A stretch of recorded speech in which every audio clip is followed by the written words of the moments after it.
বাংলাদেশের আকাশে আসছে এক নতুন যুগের সূচনা। 4 বছর ধরে স্থবিরতার পর অবশেষে বিমান বাহিনী পাচ্ছে আধুনিক যুদ্ধ বিমান ও রাডার সিস্টেম। কোন যুদ্ধ বিমান আসছে?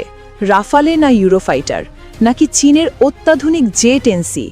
ইতোমধ্যে ফ্রান্সের তৈরি থালেস GM403M রাডার বাংলাদেশে মোতায়েন হয়েছে, যা দেশের আকাশ প্রতিরক্ষায় নতুন শক্তি যোগ করেছে।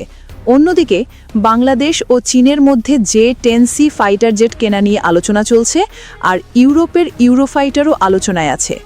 এত বড় পরিবর্তন কেন এখন, আর কেমন বদলে যাবে বাংলাদেশ বিমান বাহিনী? বাংলাদেশ বিমান বাহিনী BAF বহুদিন ধরেই আধুনিকায়নের জন্য কাজ করছে, কিন্তু বাস্তবতা হলো গত কয়েক বছরে কোনো বড় যুদ্ধ বিমান কেনা হয়নি।